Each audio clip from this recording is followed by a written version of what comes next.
The Radio Memories Network is brought to you in part by Liberated Syndication, podcast publishing made easy, libsyn.com. That's libsyn.com.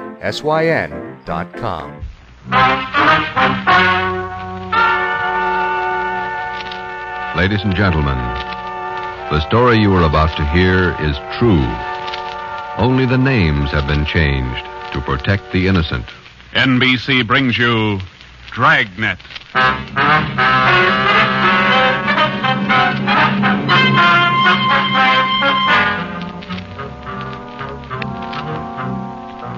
You're a detective sergeant.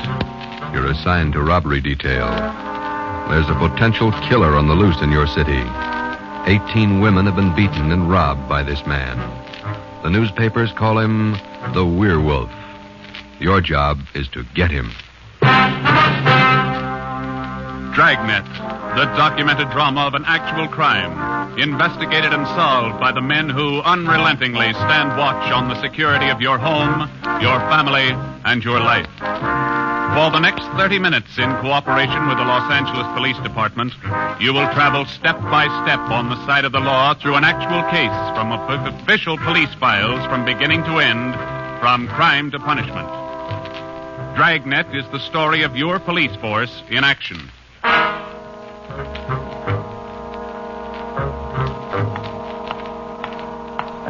It was Thursday morning, February 2nd. It was raining in Los Angeles. We were working the early morning watch out of robbery detail. Detectives in Los Angeles work in pairs. My partner's Ben Romero. He's a sergeant, and so am I. My name's Friday. The boss is Ed Backstrand, chief of detectives. I was on the way back from the teletype room, and it was 3 a.m. when I got to room 27A. Robbery detail. Hi, Ben. What's up? Keep your coat on, Joe. Just had a hotshot call. Coming, Skipper? Right behind you. Let's go, Friday.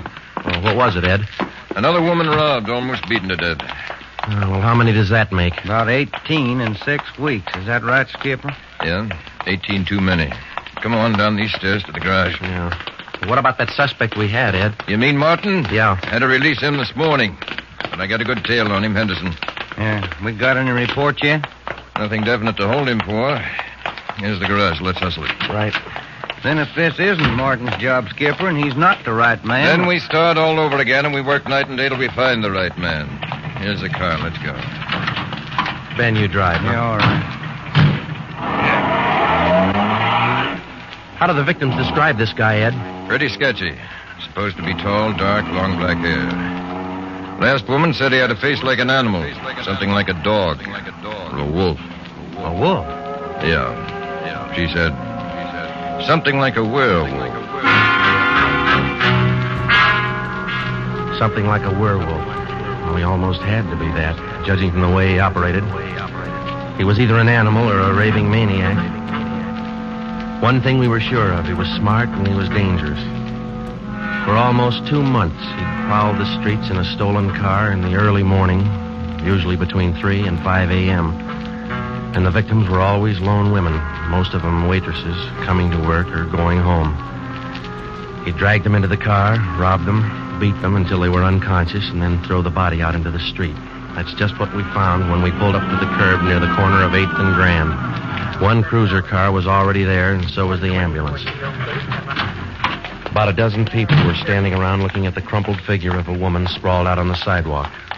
2 officers were talking to the only witness, a thin, sallow-faced newsboy. His story didn't give us much to go on. Like I was telling these cops, or these officers, sir, I was walking up 8th Street on my way home as usual when I see this blue Chevy sedan pull up down the block there a little way and dump out the dame's body. Actually, I don't know what to think. You get a look at the license plate? Well, no, I didn't. Tell you the truth, I could hardly keep from... Well, I was just plain scared. Well, what did you do after you saw him throw the body out, son? Well, I just stood there for a minute, and the fellow in the car drove right on past me. Did you get a look at him? I sure did. How close were you when he drove past? Well, no, it couldn't have been more than, 8 or 10 feet away. I was right over there by the street light near the curb. Would you know this man if you saw him again? I don't know about his height or his build or his weight, but, mister, his face I'll never forget. Why do you say that? It was just like the paper says about him. Right here on the front page. Here, read it. See? Woman says the attacker looked like werewolf. That's all the newsboy could tell us. The suspect drove a blue sedan. He had a face like a werewolf. We covered the neighborhood for clues, and we questioned a dozen people, but we got nowhere. We took the witness's name and address, and we drove down a couple of blocks to an all-night gas station. 14-hour off the Metropolitan. I'm going in here and call the office and see if Henderson's called in on Martin. We might still have a suspect. Right, Skipper. 13-hour off the Metropolitan. Looks as mad as a wet hornet, doesn't it, Joe? Yeah. Did you get a good look at that woman's face when they moved her in the ambulance? Hell. Sure does like to mess him up. Oh, I don't know how we're going to get him, Ben, but we better do it fast. Next time, it'll probably be murder. Oh, here comes the skipper, Joe. Uh-oh. Doesn't look good. What is it, Ed? Just talked to Henderson. He tailed Martin to a bar in Long Beach. Hasn't been out of his sight for 2 minutes since yesterday. Martin's clear. And we're right back where we started. Yeah, with one more half-dead woman in the hospital. Well, how about that stolen car, Skipper? Wait a minute. Get that radio up. Okay. Code 3, ambulance dispatched. Code? Attention, all units. On Grand Avenue between Venice and Washington, a woman, victim of robbery and attack. Code 3, ambulance to task. Code 3, red light and siren. Come on, Friday, let's roll.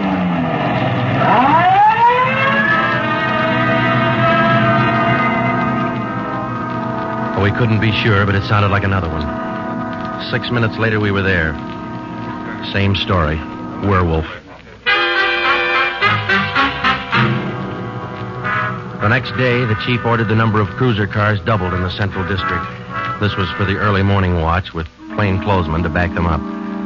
Then the newspapers played it big, and in 2 days, the story was on the front page of every paper in town. Maybe that should have made the werewolf lay low, but it didn't. Because at 4 o'clock that morning, while Ben and I were patrolling with the other cars, he got his 20th victim. Attention, all units. Whittier between Soto and Matthews. A woman, victim of 211, an attack. Code 3, ambulance dispatched. Here's a report on that blue sedan he used the other night, Joe. Found it out on Anaheim Telegraph Road. Any luck with it? Not one fingerprint we can use. Anything else? Nothing. Well, how about the auto theft detail? Same old story, Joe. He steals a car, uses it once, and then drops it. Never leaves a thing behind. Well, that's great. We're sure moving fast. How about that big guy you picked out of the lineup this morning? Oh, I checked his alibi. It's perfect. Now we haven't got even half a clue. Yeah. Well, come on. Let's check with Ed. He's instructing the policewomen on the plan for tonight.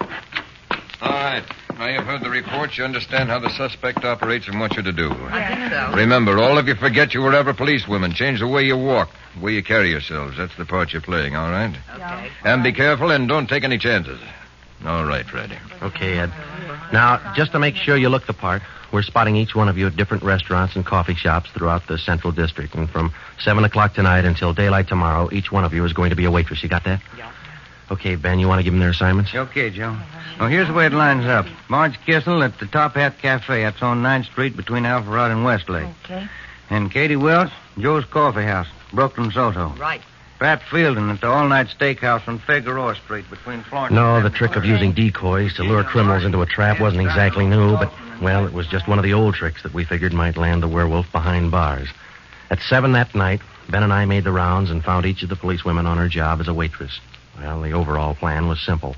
The girls were to leave the different restaurants between 3 and 5 a.m. that morning and pretend they were walking home. We mapped different courses for each one of them to throw out as much bait as possible and yet not to make it look suspicious. Each policewoman, from the time she left the restaurant and stepped out into the deserted streets, would be pretty much on her own. We had officers planted all along the way at designated intervals, but a big element of chance and danger was still there. All we could do was cross our fingers and hope. How much more time, Joe? Let me see. She's due in 2 minutes. Yeah. Waiting gets on your nerves. And it won't be long. This corner doorway's a pretty good lookout spot. Yeah. Wait a minute. Listen. Who is it, Joe? Can you see? Get back. What is it? Wait a minute. It's Marge Kissel. There's a man following her, a big guy. If it's the werewolf, where's his car? I don't know. Maybe he changed his plans. Get back. Here they come.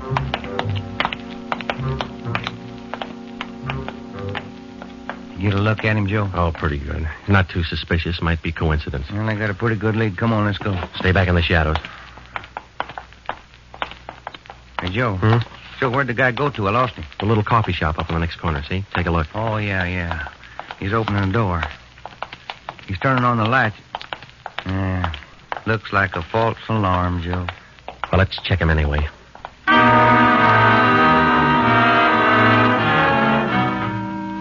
Well, I didn't think we'd be that lucky on the first try, and we weren't. We asked the man a few questions, and it didn't take him long to show us he wasn't our man. He owned the coffee shop. So, Ben and I went back and took up our posts again and waited for the next decoy. We covered that 10-block course 6 times that morning, back and forth, following the bait, but it was almost as if the guy could sense a trap. Not once did we get a nibble. By the time our last decoy finished the route, it was almost daylight. Joe, I never was so glad to see that sun come up in my whole life. My feet feel like they're puffing right up out of my shoes. Yeah, me too. Come on, let's get over to the car and check on the other squad out in Boyle Heights, huh? Mm-hmm. Oh. Hit the radio, will you, Ben? Yeah. Joe, there must be some easier job on the force than this. Yeah, you and me both. Now, let's see what happened to the others, huh? 80K to Unit 104K. Come in. 104K to Unit 80K. Go ahead. 104K, this is Friday. You do any good out there? This is Miller. I'll call Curtis. Stand by. 80K to 104K, Roger. What do you think, Joe? Maybe a bite? I don't know. Oh, this guy seems to work like a mind reader. Well, he can't win all of them. 104K to Unit 80K. This is Curtis. Go ahead. This is Friday, Al. How'd you do out there? Any luck? Just checked in the last gal, Joe. Katie Welch, not a sign. Okay, Al. Have the men check in. 80K clear. KGPL. Okay, let's go, Ben. When we finally got back to the office that morning, both Ben and I were ready for some sleep, but it didn't look like we were going to get it. We just about finished going through the overnight reports for some kind of a lead when the phone rang. Robbery Friday. Hi, Joe. This is Wilkerson, auto theft. Hi, Wilkie. You got something for us? Not much, Joe, but it might work into something. Just got a report in on a pair of stolen license plates. Oh? Yeah. I'm not much of a hawkshaw, but I figure there's just a chance it might be your werewolf boy. How come? I don't know. Maybe just a hunch. After 13 years in this business, you get to know thieves pretty well. Sometimes you got to even think like them. Okay, Wilkie, thanks. We'll check by in a couple of minutes. Right, Joe. What do you have to say? Pair of license plates stolen last night. Wilkie's got a hunch it could have been our man. Well, might be an angle, Joe. If that werewolf guy'd hang on to one car long enough, we'd have a chance at him. Well, he's too smart for that. I don't know, Joe. Sooner or later, he's going to make a mistake. Yeah. Come on, let's check with Wilkie. Well, we checked with Wilkerson. We got the best piece of news we'd had in days. On the average, 95% of stolen cars are recovered or located within 24 hours. In the remaining 5%, Wilkerson, by a simple process of elimination, narrowed down the number of cars the suspect might be driving. Wilkie figured 6 cars. There they are. Now, I'll bet you if you picked up your man tonight, he'd be in one of these cars. Let me see, huh? 2-door black sedan, yellow convertible, another sedan, green, blue coupe, black coupe, and a gray convertible. Well, that's good work, Wilkie. At least we got something to look for now. Yeah, you're right, Joe. Wilkie, you got the numbers of those stolen plates you're talking about? Yeah, right here, Ben. They're already on the hot sheet. Good. Keep us posted, huh? As usual, Ben. See you later, Wilkie. Well, that's a good break, Ben. Something to keep us busy tonight. Tonight? What do you mean? We're setting another trap. Same thing as last night. Same police women, same everything. Well, only this time let's hope he steps into it. You know, Joe, this werewolf character's getting me mad.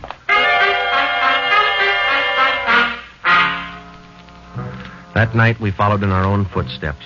We planted the policewomen decoys in 3 separate districts, and a few minutes before 3 a.m., our squad of men took up their positions. The same policewomen went to their waitress jobs in the same restaurants, and Ben and I and the rest of the men stood in darkened doorways or empty filling stations or whatever cover we could find. And we waited and waited. What time is it, Joe? Let me look. 4:30. Thank you. Any sign, Joe? No, nothing yet. Come on, stay in the shadows. That's the way it went all through the early morning. The same plan over and over again until daylight. Ben and I'd check in at the station, go over the late stolen car reports with Wilkie, catch a few hours sleep at home, and then come back and do it all over again. The next night, and the next morning, and the night after that, and the morning after that.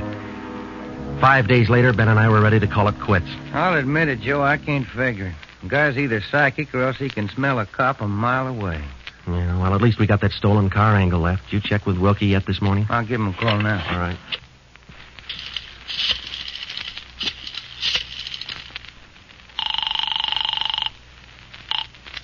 Auto theft, Wilkerson. This is Ben, Wilkie. Got anything for us this morning? Yeah, just going to call you. You fellas ought to let me solve your cases for you. Why? What'd you get? The boys picked up 3 of those 6 stolen cars since late yesterday. Great. Now, what does that leave us with? Well, here are the 3 still missing. Yeah. 4 X-ray 763. Yeah.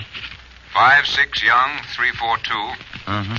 6-1 Robert 385. Yeah. Got those?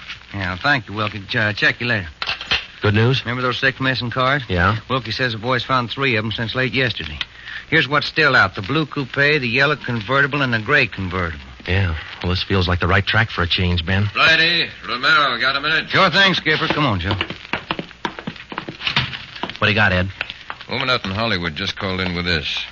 She said she walked down to the corner from her house last night to mail a letter. On the way back, a guy pulled up in the car and tried to drag her inside. Any description? Big, heavy-set, dark, same thing. Well, how'd you get away from him, Skipper? She said she started running as soon as he made a motion toward her.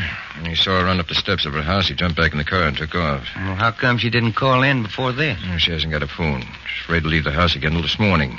Sounds good, Chief. You got her address there? Here you are.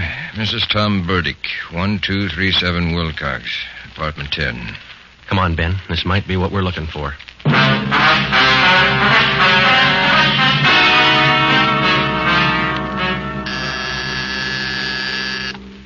Who is it? Who's there? Sergeant Friday, ma'am. Police. Oh, just a moment. I'm Sergeant Romero, Miss Burdick. This is my partner, Sergeant Friday. We come out to check on your call about that little trouble last night. Oh, well, I don't know if I'm going to be much help to you. I was so frightened about all I could do was just run. Well, could you add anything to the man's description, Miss Burdick? I mean, other than what you told the chief on the phone? Well, now, honestly, I don't think I can. All I saw was this tall, dark man jumping out of his car and starting for me. He had a heavy build and seemed to me, well, a large head with lots of long black hair. Miss Burdick, would you recognize this man if you ever saw him again? Well, I think I might. He was such an unusually big man, almost frightened me to death. Well, just one more question, Miss Burdick. Could you describe the car this man was driving when he approached you? His car? Mm-hmm. Why, yes. It was a gray convertible. Miss Burdick, are you sure of that? Yes, I'm sure of it. A gray convertible. Thank you, Miss Burdick. That's all we wanted to know. Sometimes when you're on a case, you can chase yourself around in circles for weeks trying to fit together just 2 little pieces of a yard-long jigsaw puzzle. And a lot of the time, you find the answer where you least expect it.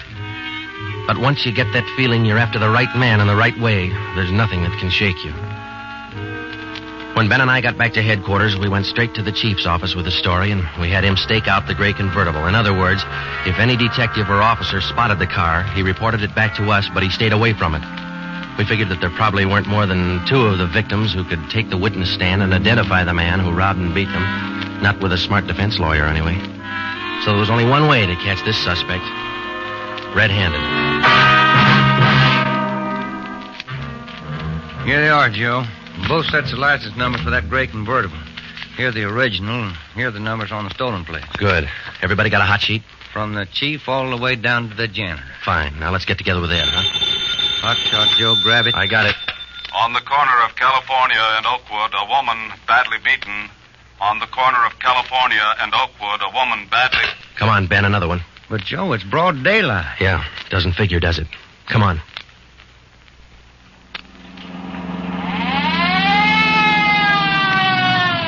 That vacant lot over there, Joe. 2 plainclothesmen and uniformed officers were keeping the crowd back. An ambulance was drawn up by the curb, but it was empty. When we got down to the rear of the lot, we found out why. They were waiting for the coroner. The woman was young, not much more than 30. Her body was half sprawled across the muddy ground, and her face was turned upward. It had been badly beaten. We figured it happened last night, Sergeant. Have the fingerprint men been notified? Yeah.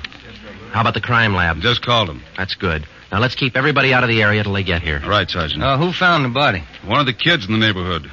The woman was dead when he found her. Did she live around here? About a half mile away. I hear she's got 3 kids. Or, she had 3 kids. Uh-huh. You've seen enough, Ben? Yeah. Let's get on back to headquarters.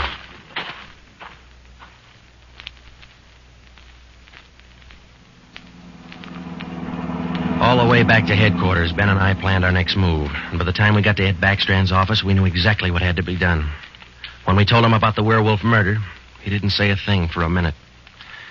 He just stared across the room at the calendar on the wall. And then he brought his hand down hard against the desk. Friday, Romero, I'm only going to say this once, so get it straight. That guy's pulled his last job in this city. He's through robbing and beating women, and he's through with murder. I've given you time to track him down, and now I want him in. No stalls, no excuses. I want him. I don't care how many men you use, and I don't care how you get him, but get him. That's all. Ben and I worked all that afternoon right through dinner, up until 8 o'clock. By that time, the overall plan was down on paper and already in action. It was one of the biggest things we'd ever tackled, and, well, we didn't know if it was going to work. We only knew it had to work. We had a squad of 65 cars to stretch out over 40 square miles of the city in one big dragnet. The blockade itself would be stationary most of the time, and working inside it would be 2 cars, 14 policewomen as decoys, with 2 plainclothesmen assigned to watch each policewoman. If and when the werewolf was sighted in the gray convertible, we'd automatically take over the police radio for the whole city, and Backstrand would direct the chase from headquarters. A little after 8, we had coffee and hamburgers, and we went to Ben's for a few hours. Ben tucked his kid in bed as usual, and then he laid down for a nap. I talked to his wife until I dozed off in the chair. At 11:30, she woke us up. I combed my hair and put on my coat. Cops' wives are like everybody else's. They worry. When we met Ed at headquarters, we did some last-minute checking on details with Backstrand for about a half an hour, and then we were all ready to go. By 5 minutes past 2, half the Dragnet crew pulled out of the police garage and scattered over the city to their places. By 2:35, the other half pulled out, and a few minutes later, Ben and I followed. At 3 minutes to 3 that morning, Backstrand took over communications and checked every car in the operation. It was a good start. Every man in his right place by the right time. The trap was set. All we needed now was to find our suspect, the werewolf, inside. Control 4 to Unit 80K. Control 4 to Unit 80K. 80K to Control 4. Go ahead. This is Backstrand, standing by. 80K, roger. Clear. KGPL. Okay, Ben. Now let's go find him. I got a hunch, Joe. Let's try the Wilshire district first. Sounds all right to me. Let's go.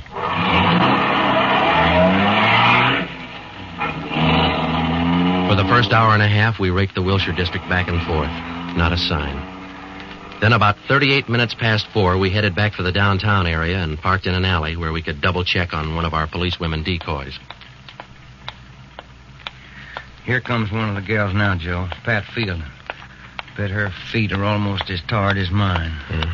See anything else, Ben? Nothing. Quiet as a church. No, wait a minute. Car just turned the corner. Heading up in the same direction she is. Joe. Joe, it's slowing down. Wait a minute. It's pulling up beside her. It's a gray convertible. It's him, Joe. Come on. Ben, get down. He sees us. He's got a gun. You all right, Ben? Yeah, look at that guy take off. 80K to Control 4. 80K to Control 4. Control 4 to Unit 80K. Go ahead. We've spotted the suspect. He's driving a gray Ford convertible, license 61 Robert 385. Suspect's headed east on Olympic from Alameda, driving without lights. Suspect is armed. He had a fast car and he knew how to drive it. We almost lost him twice. 2 minutes after we sighted him, Backstrand took over full radio control. Control 4 to Unit 80K. Your location? 80K to Control 4. We're traveling at a high rate of speed, headed east on Olympic, crossing Soto Street. Control 4 to all units. Stand by. Units 11A, 12, and 13R close in on the intersections at Olympic and Lorena. Unit units 41, 42, 45, and 104K move on the next 4 crossings east of that. To the north and south, units 105K, 14A, 17R, 43T. Block all main arteries.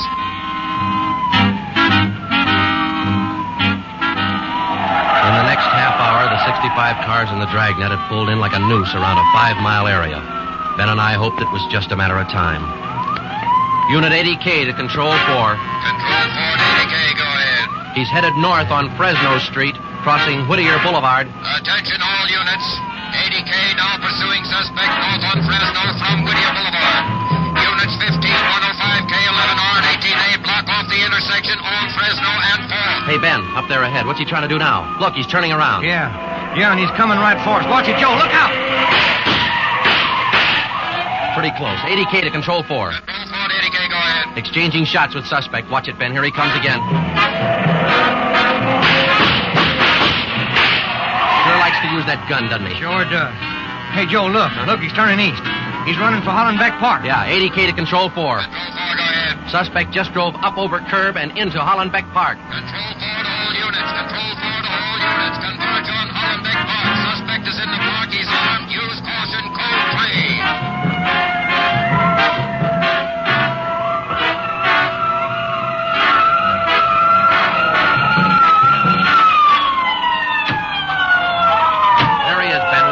Looks like a night baseball game with all these headlights. Yeah, come on, let's get him. Yeah. Never say die, huh, Joe? Joe, can you get a shot at him? Don't shoot! Don't shoot! I'll give up! Don't shoot! Then step out in the open and get your hands in the air. All right, I give up, but don't shoot! You're a brave killer. Yeah, come on. All right, you get your hands in the air. Come on, higher. Joe, look out, he's got a knife. I got him. Joe, those women were right. He does look like a werewolf. Yeah. You got your handcuffs? Yeah.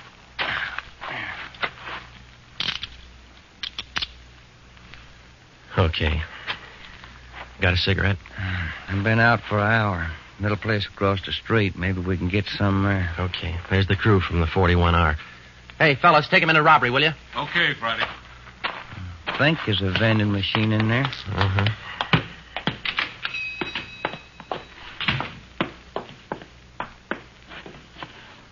Say, you got some change for the cigarette machine, mister? I think so.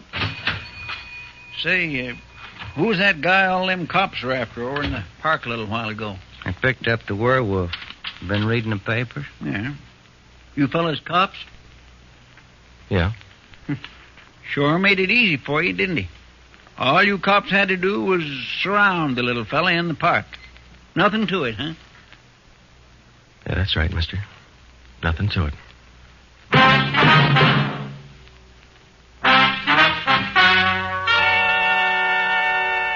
The story you have just heard was true. Only the names were changed to protect the innocent. Walter Barton, known as the Werewolf, was tried and convicted and is now serving a full life sentence at the state penitentiary.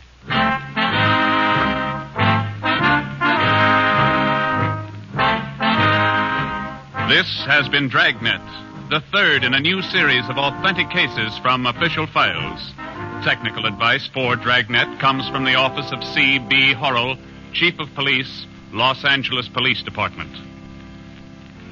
Tonight's program is dedicated to Sergeant Mario Victor Dairo of the Los Angeles Police Department, who, on the morning of January 1st, 1943, gave his life so that yours might be more secure.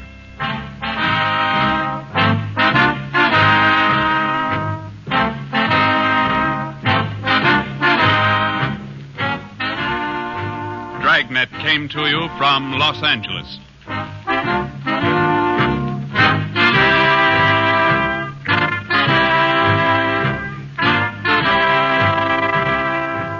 This is NBC, the national broadcasting company.